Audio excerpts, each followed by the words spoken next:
श्री सत्यनारायण भगवान की कथा। चतुर्थ अध्याय।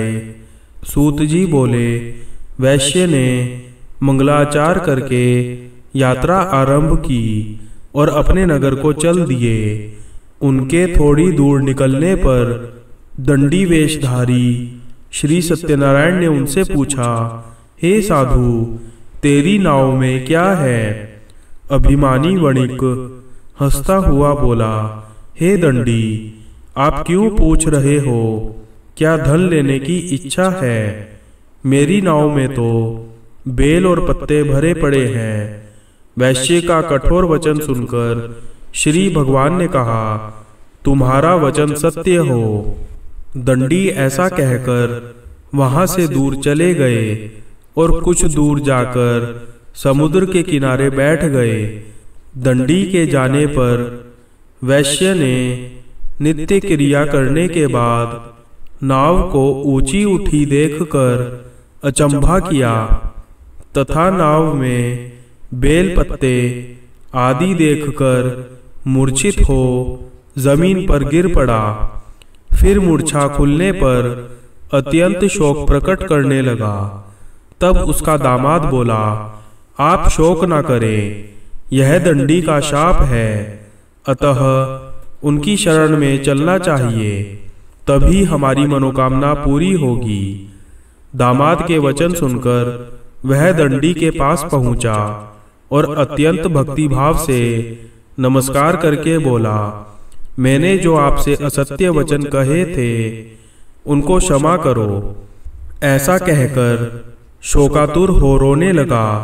तब दंडी भगवान बोले, हे वणिक पुत्र, मेरी आज्ञा से बार बार तुम्हें दुख प्राप्त हुआ है।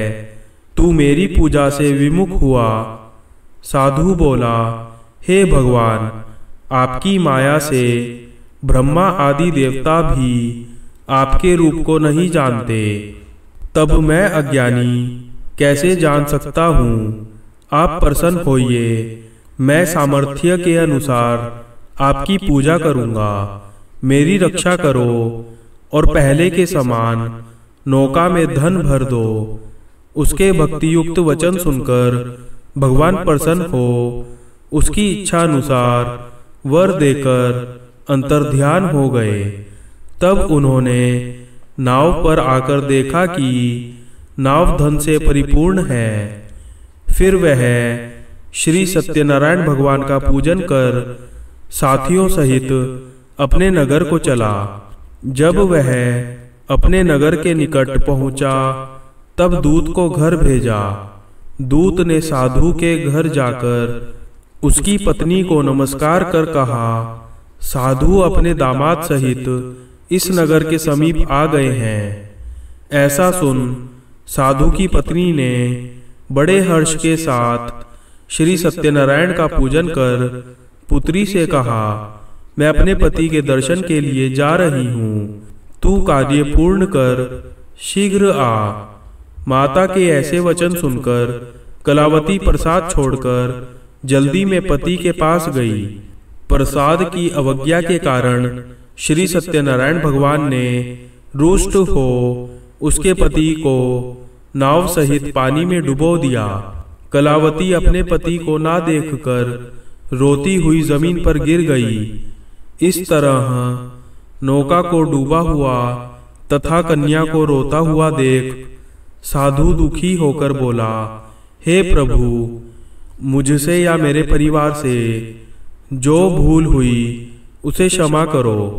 उसके दीन वचन सुनकर श्री सत्यनारायण भगवान प्रसन्न हो गए और आकाशवाणी हुई, हे साधु, तेरी कन्या मेरे प्रसाद को छोड़कर आई है, इसलिए उसका पति अदृश्य हुआ है। यदि वह घर जाकर प्रसाद खाकर लौटे तो इसे पति अवश्य मिलेगा। आकाशवाणी सुनकर कलावती ने घर पहुंचकर प्रसाद खाया, फिर पति के दर्शन किए। तत्पश्चात साधु ने बंधु बांधवों सहित श्री सत्यनारायण भगवान का विधि पूर्वक पूजन किया। इस लोक का सुख भोग कर अंत में स्वर्ग लोक को गया।